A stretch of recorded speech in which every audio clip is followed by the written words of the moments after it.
নমস্কার, আমি সত্যজিৎ আর আপনারা দেখছেন না টক শো থিয়েটারে আনাচে কানাচে জানবো দেখবো শিখব। আজকের টপিক অ্যান অ্যাক্টর প্রিপেয়ার্স, অর্থাৎ একজন অভিনেতার প্রস্তুতি। আর এই টপিকটি নিয়ে কথা বলবেন এই মুহূর্তে বাংলা থিয়েটারের নিউ জেনারেশন অ্যাক্টরদের মধ্যে সকলের কাছে পরিচিত তার নিজের অভিনয় দিয়ে প্রসেনজিৎ বর্ধন। তাহলে শুনে নিই তার মুখ থেকে এই অভিনেতা হয়ে ওঠার পেছনের গল্পের কথা।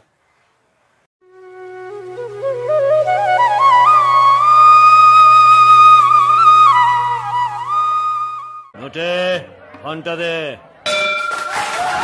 বড় হয়ে নমস্কার করি গো মশাইরা। সবকিছুর তো শুরুর একটা শুরু থাকে, তো তোমার থিয়েটারের শুরুটা একটু বলো। আমার থিয়েটারে শুরু হচ্ছে স্ট্রিট ড্রামা থেকে। আচ্ছা। আমি সবার প্রথম চৌরাস্তায়, আমাদের বেহালা চৌরাস্তায় একটা কোচিং সেন্টারে পড়তাম।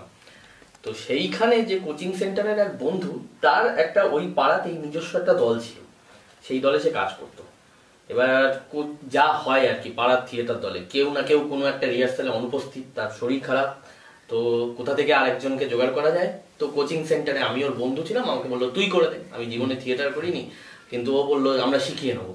তো ওই আমার করা শুরু। ওটা ছিল রবীন্দ্রনাথ ঠাকুরের ডাকঘর নাটকের কবিরাজের চরিত্র। সালটা কত হতে পারে?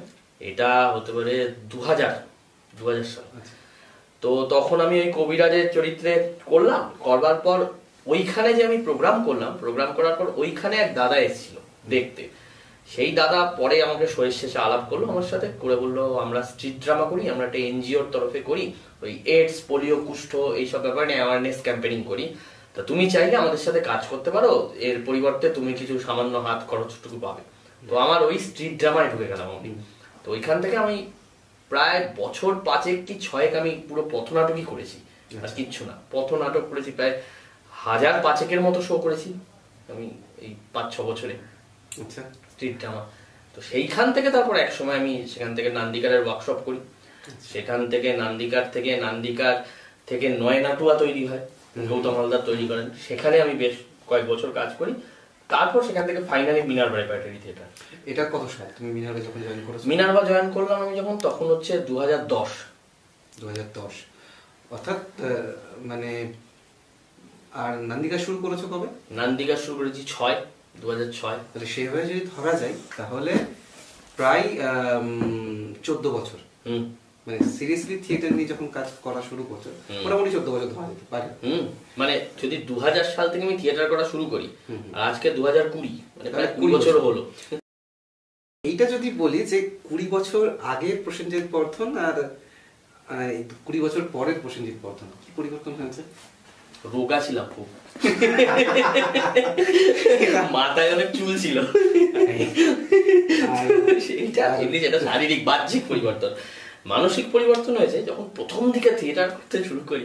তখন আমি এখন যারা নতুন থিয়েটার করছে তাদের দেখে, ছোট ভাই বোনেদের দেখে আমি বুঝতে পারি, মানে চন্মন করে অনেক কিছু করার ইচ্ছে। হ্যাঁ, মানে একবার মঞ্চে নেবে কোনো একটা চরিত্র পেলেই যা যা জানে তা সবটা দেখিয়ে দিতে চায় আর কি, মানে সমস্ত কিছুটা করে ফেলবে। আর সবসময় লোকে আমাকে দেখুক, আমি এমন কিছু করি যাতে আমাকে দেখুক, আমাকে বাহবা দিক, এরকম আমার সেটা ছিল একদম শুরুর দিকে। মানে আমি অনেক দেখাতে চাইতাম, দেখানে পানা ছিল আমার প্রচুর, সবকিছু করতে চাইতাম, সবকিছু, মানে এমন কিছু করে যাই মঞ্চে সবসময় লোকে আমাকে দেখুক আর হাততালি দিই। এখন ব্যাপারটা অনেক সামলেছে আর কি। এখন আমি বুঝেছি যে সবসময় হাই ফাই করে লাপালে হয় না, অভিনয়ের ক্ষেত্রে সংযমটা ভীষণ দরকার আর কি। তো সেইটা আমি এখন শিখেছি। এখন আমি সংযম শিখেছি, নিয়ন্ত্রণ করতে শিখেছি নিজেকে মঞ্চে এবং কখনো কখনো ক্যামেরায়। ভরতমুনির কথায় বলে যে ব্যক্তিত্বের রূপান্তর হচ্ছে নাকি অভিনয়, তুমি কি বলো? সেটা তো বটেই। মানে আমি যে চরিত্র করছি, আমি যে চরিত্রে যখন অভিনয় করছি, সেই চরিত্র কোথাও না কোথাও আমার মধ্যে আছে। সেই মানুষটা, যে মানুষটার রূপে আমি যাচ্ছি, সেই মানুষটা কোথাও না কোথাও আমার কাছে আছে। এমন নয় যে আমি কোনো চরিত্র করছি, সেই চরিত্রটা একদম আমার থেকে বেরিয়ে অন্য কোনো মানুষ, তা নয়। এটা আমারই কোনো একটা রূপ, হয়তো আমি এতদিন দেখি নিজেও জানি না বা দেখাইনি কাউকে। এই রূপটা আমার মধ্যে ছিল, আমার থেকে বেরিয়ে আমি অন্য মানুষ কোনোদিনই হতে পারবো না। কিন্তু আমারই মনের একটা অন্য রূপ, যেটা এতদিন কেউ দেখেনি, সেই রূপটাই লোকের মনে হয় যে আমি একটা অন্য মানুষ হয়ে গেছি। তো অবশ্যই আমার ভেতর আছে অনেক রূপ, সেগুলোকে আমি খুঁজে চলেছি। অ্যাক্টরের কাজই হচ্ছে খুঁজে চলা, যে এইটা আছে কি, ওইটা আছে কি, সেইটা আছে কি। তো আমার খোঁজ চলছে। নান্দিকারে জয়েন করার পর প্রথম কি নাটক করেছিল মনে পড়ে? নান্দিকারে জয়েন করার পর প্রথম করেছিলাম সজনবাদিয়ার ঘাট। মানে সেটা একটা ভালো অভিজ্ঞতা আমার। মানে আমি নান্দিকারে জয়েন করেছি, ক্লাস শুরু করেছি, সবে ক্লাসের দ্বিতীয় কি তৃতীয় দিন গৌতম হালদার এলেন আর কি। উনি ওই প্রথম দিন ছিল না, উনি এলেন এবং এসে উনি কিছু ফিজিক্যাল কাজ করালেন, করিয়ে তারপর উনি কিছু ইম্প্রোভাইজেশনের কাজ করতে দিলেন। তো সেখানে সবাই পারফর্ম করলো, আমিও পারফর্ম করলাম নিজের মতো করে যতটুকুনি পারি। তো সেই পারফরমেন্সের শেষে উনি আমাকে আলাদা করে ডাকলেন, রিহার্সালের শেষে আলাদা ডেকে বললেন কিছুক্ষণ যে কোথায় কাজ করেছো, আগে কোথাও করো কিনা। তো আমি বললাম আমি স্ট্রিট ড্রামা করি, এই করি ওই করি। তখন উনি বললেন, কিছুক্ষণ চুপ থেকে উনি বললেন যে দেখো আমাদের সামনে নান্দিকারের জন্মদিন আছে 29শে জুন, তো আমরা সেই দিন সজনবাদিয়ার ঘাট নাটকটা করব। তো সেই নাটকটা মানে সেটা প্রথম সময়, যেটা ওদের 86 কি 87 নম্বর শো আর কি করব। তো তুমি চাইলে, তুমি যদি যোগ্য হও তাহলে সেই নাটকে তোমাকে ইউজ করবো আমি। তো তার জন্য তোমাকে একটু পরীক্ষা দিতে হবে, নান্দিকারের ঘরে আসতে হবে, এসে তোমাকে দেখবো যে তুমি কি কি কি পারো, কতটা লোড নিতে পারো। সেটা যদি ঠিক হয় তাহলে তুমি করতে পারবে সেখানে সজনবাদিয়ার ঘাটে। তো ওইটা মানে আমার খুব স্মরণীয় জীবনের দিন, কারণ আমি 3 দিনের মাথায় সজনবাদিয়ার ঘাটে প্রায় সুযোগের অফার পেয়েছিলাম আর কি। 3 দিনের মাথায়, মানে ওয়ার্কশপের 3 দিনের মাথায়। মূলত ওয়ার্কশপ করতে আসা এই জন্যই যে কোনোদিন যদি নান্দিকারে একটু কাজ করার সুযোগ পাই, সেই সুযোগটা 3 দিনে পেয়েছিলাম আর কি। সেইটা আমি জীবনে ভুলবো না। তো আমি সজনবাদিয়ার ঘাটে মানে পাশ করে গেছিলাম আর কি সেই পরীক্ষায়। প্রথম শোয়ের পরে অভিজ্ঞতা? এক্সাইটেড ছিলাম প্রচন্ড, মানে হাত পা কাঁপছিল থরথর করে। মানে এই প্রথম মঞ্চে আমি নামছি, মঞ্চে তার আগে নেমেছি পাড়ার দলের হয়ে, এখানে রয়ে ওখানে রয়ে, কিন্তু আমার সাথে এক মঞ্চে রুদ্রপ্রসাদ সেনগুপ্ত, সৈনী সেনগুপ্ত, গৌতম হালদার, দেবশঙ্কর হালদার, পার্থপ্রতিম দা, সুশান্ত দা, এই নান্দিকারের সব সিনিয়ররা রয়েছে, সাথী লেখাদি সমস্ত সিনিয়ররা রয়েছে। আর আমরা রয়েছি, আমরা এক ব্যাচ ছেলেপুলে রয়েছি, মানে আমিও রয়েছি তাদের মধ্যে। এক মঞ্চে তাদের সাথে ভাগ করে নেওয়া, এদেরকে তো আমরা স্বপ্নে দেখেছি, সেই মানুষগুলোর সাথে মঞ্চ কাটাচ্ছি আর কি। সত্যি মানে আমারও মনে পড়ে যখন এই প্রথম মঞ্চে নামা, সেই অভিজ্ঞতাটা মানে কোনোদিনই হয়তো বলা যায় না। কারণ ওটা একটা আলাদা করে একটা জায়গা তৈরি করে নেয় মনে সকলেরই সেটা। তো এইবার তোমাকে একটা কথা জানতে চাই যে অভিনেতা প্রসেনজিৎ মানে বর্ধন, সে যখন হাতে একটা স্ক্রিপ্ট পেল এবং ধরো 2 মাস বাদে বা 3 মাস বাদে বা 1 মাস বাদে হোক, এখন তো কলকাতা থিয়েটারটা এমন হয়ে গেছে যে 1 মাসের 15 দিন বাদে নাটকের শো হবে। যাই হোক, সেটা আমাদের বিষয় নেই। আমরা যেটা জানতে চাইছি সেটা হচ্ছে তুমি হাতে একটা স্ক্রিপ্ট পেলে, তো কিছুদিন বাদে সেটার মঞ্চায়ন হবে। তো এই যে স্ক্রিপ্ট পাওয়া থেকে মঞ্চায়ন হওয়া, মানে অর্থাৎ তুমি চরিত্রটা হাতে পেলে, এবার সেটাকে প্রস্তুত করতে করতে তুমি একটা রূপ দিলে যেদিন সেটা মঞ্চস্থ হলো, এই যে জার্নিটা তোমার, সেটা তুমি যদি একটু বলো।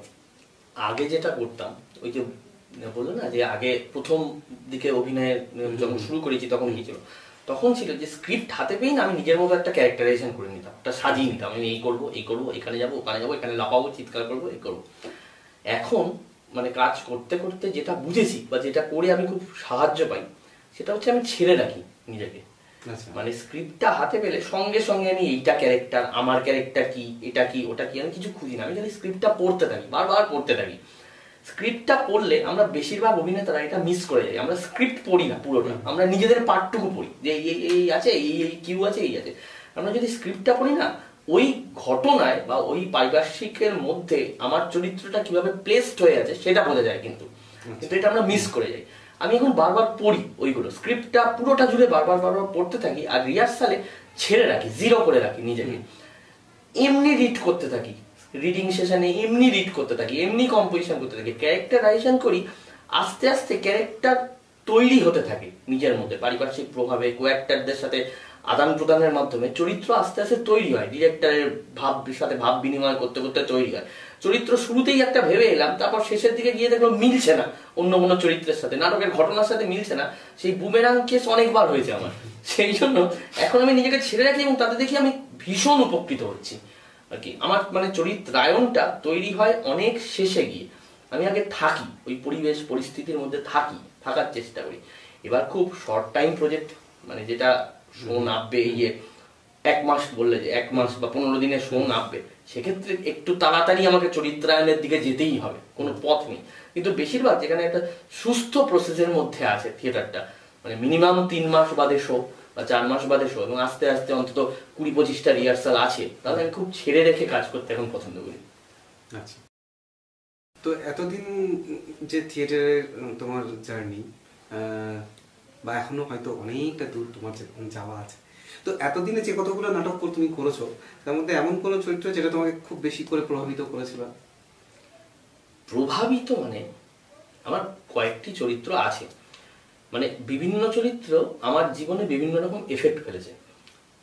রিসেন্টলি আমি যে চরিত্রটা করছি এখন চলে নাটকটা, পন্তু লাহা সংঘারাম, হাতিবাগান সংঘারাম দলের পন্তু লাহা, এই চরিত্রটা করতে গিয়ে মানে প্রভাবিত মানে আমার বেগ পেতে হয়েছে, মানে আমাকে রীতিমতো মানে আমার দম বেরিয়ে গেছে এই চরিত্রায়নটা করতে আর কি। মানে এমন কিছু ইন্টারপ্রিটেশন, এমন কিছু পলিটিক্যাল কি বলবো ব্যাপার আছে চরিত্রটার মধ্যে, এমন কতগুলো স্তর আছে, এমন কিছু কিছু জায়গা দিয়ে আমাকে যেতে হচ্ছে বা পরিচালকের নির্দেশ আছে, সেই চরিত্রটা চরিত্রায়ন করতে গিয়ে আমার পুরো মানে কালঘাম ছুটে গেছে আর কি।